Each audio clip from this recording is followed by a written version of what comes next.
महत्वाची बातमी, राज ठाकरे भावी मुख्यमंत्री मुंबईच्या चेंबूर परिसरामध्ये या आशयाचे बॅनर लागलेले आहेत। महत्वाची बातमी आपण पाहताय, चेंबूरमधली दृश्य, चेंबूरमध्ये बॅनरबाजी करण्यात आलेली आहे की राज ठाकरे साहेब यांचं चेंबूर नगरीमध्ये स्वागत आणि ते भावी मुख्यमंत्री अशा आशयाचा बॅनर जो आहे तो चेंबूरमध्ये लागलेला आहे।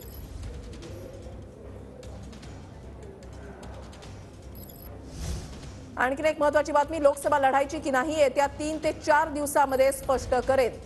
लोकसभा लढायची की नाही येत्या 3 ते 4 दिवसांमध्ये आपण स्पष्ट करणार असल्याचं राज ठाकरे यांनी म्हटलेलं आहे। लोकांपर्यंत पोहोचा, संपर्क वाढवा असं राज ठाकरे यांनी म्हटलेलं आहे। महत्वाची बातमी आपण पाहताय, लोकसभा लढायची की नाही येत्या 3 ते 4 दिवसांमध्ये आपण स्पष्ट करणार असल्याचं राज ठाकरे यांनी म्हटलंय। राज ठाकरेंच्या बैठकीमध्ये पदाधिकाऱ्यांना या सूचना आहेत। कृष्णा सोनारवाडकर आमचे प्रतिनिधी आमच्या सोबत आहेत, अधिक माहिती जाणून घेणार आहोत। कृष्णा, उर्षेला आपण पाहतोय की मनसे अध्यक्ष राज ठाकरे आज दक्षिण मध्य मुंबईतल्या लोकसभा मतदारसंघाचा आढावा घेतायत। अनेक ठिकाणी भेटी देत पदाधिकाऱ्यांशी बोलतायत। सगळ्या पदाधिकाऱ्यांशी संवाद ठेवून निवडणुकीच्या अनुषंगाने त्यांची चर्चा सुरू आहे। मात्र या बैठकीमध्ये त्यांनी पदाधिकाऱ्यांना सूचना दिलेल्या आहेत, जास्तीत जास्त लोकांपर्यंत पोहोचा, संपर्क वाढवा, राजकीय भूमिका काय घ्यायची हे मी ठरवेन येत्या काळामध्ये स्पष्ट करेन असंही ते म्हणालेले आहेत। शेवटी लोकसभा निवडणूक लढवायचे की नाही हे येत्या 3 ते 4 दिवसांमध्ये मी स्पष्ट करेन। मात्र तुम्ही लोकांपर्यंत पोहोचण्याच्या विषयावरती लक्ष केंद्रित करा आणि संपर्क वाढवा, अशा पद्धतीच्या सूचना मनसे अध्यक्ष राज ठाकरे यांनी पदाधिकाऱ्यांना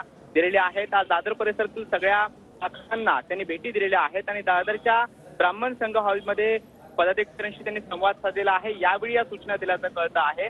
सगळे विभागाध्यक्ष त्याचबरोबर जे काही पदाधिकारी आहेत त्यांच्याशी मनसे अध्यक्ष राज ठाकरेंनी संवाद साधला। यावेळी ते बोलताना लोकसभा निवडणूक लढवायची की नाही यावरती 3 ते 4 दिवसांमध्ये माझी भूमिका मी स्पष्ट करणार आहे। मात्र तुम्ही लोकांपर्यंत पोहोचण्यावरती लक्ष केंद्रित करा आणि जास्तीत जास्त संपर्क वाढवा, अशा सूचना दिल्याचं कळतं आहे। त्यामुळे लोकसभा निवडणुकीबाबत मनसे अध्यक्ष राज ठाकरे नेमकी काय भूमिका घेतात, मनसे लोकसभेच्या निवडणुकीच्या रिंगणामध्ये उतरते की महायुती संदर्भात काही चर्चा होते, हे सुद्धा येत्या काळामध्ये स्पष्ट होण्याची शक्यता आहे। मात्र 3 ते 4 दिवसांमध्ये लोकसभा निवडणुकीबाबत मनसे अध्यक्ष राज ठाकरे भूमिका स्पष्ट करणार असल्याचं त्यांनी पदाधिकाऱ्यांना सांगितलेलं आहे। त्यामुळे आता या सगळ्या दौऱ्यानंतर येत्या 3 ते 4 दिवसांमध्ये मनसेच्या भूमिकेकडे भूमिका नेमकी काय असते याकडे आता लक्ष लागलेलं आहे। धन्यवाद कृष्णा दिलेल्या सविस्तर माहितीसाठी।